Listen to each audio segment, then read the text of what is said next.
Dans le royaume prospère de Wakanda, il y avait un homme nommé Kofi.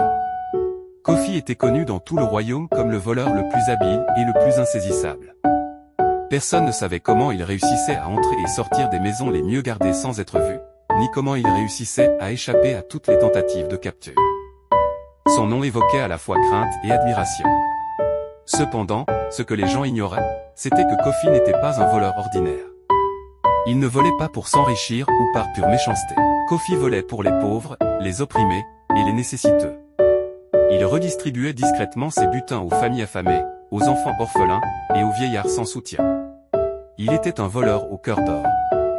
Un jour, le roi de Wakanda, informé des exploits de ce mystérieux voleur, décida de le capturer à tout prix. Il offrit une récompense substantielle à quiconque pourrait l'aider à mettre la main sur Kofi. Les meilleurs chasseurs et guerriers du royaume furent déployés, mais en vain. Kofi restait insaisissable. Dans le village de Kofi, une jeune femme nommée Adiza, belle et courageuse, avait remarqué les actes de bonté du voleur. Elle savait qu'il volait pour une cause juste et commença à l'admirer secrètement. Un soir, alors que Kofi revenait d'une de ses missions, Adiza décida de le suivre discrètement. Elle découvrit son secret.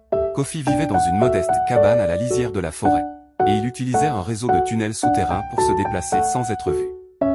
Adiza confronta Kofi, mais au lieu de le dénoncer, elle lui proposa son aide. Elle croyait en sa cause et voulait l'aider à faire encore plus pour les pauvres du royaume. Ensemble, ils formèrent une équipe redoutable. Adiza, avec son intelligence et ses compétences stratégiques, et Kofi, avec son agilité et sa ruse, réussirent à accomplir des exploits encore plus audacieux. Le roi, exaspéré par leur évasion constante, ordonna une ultime chasse. Mais cette fois, Kofi et Adiza avaient préparé un plan audacieux. Ils décidèrent de voler non pas pour redistribuer directement, mais pour révéler la corruption au sein du palais. Ils réussirent à dérober des documents incriminants prouvant que certains conseillers du roi volaient les richesses du peuple pour leur propre profit. Lors de la grande fête du royaume, Kofi et Adiza, déguisés, infiltrèrent le palais et dévoilèrent les preuves devant toute l'assemblée. Le roi, furieux de découvrir la trahison au sein de son propre cercle, fit arrêter les conseillers corrompus. Impressionné par le courage et la noblesse de Kofi et Adiza, il leur offrit une chance de se racheter officiellement. Kofi et Adiza devinrent des héros du royaume. Le roi les nomma gardiens des pauvres, chargés de veiller à ce que les ressources du royaume soient équitablement distribuées.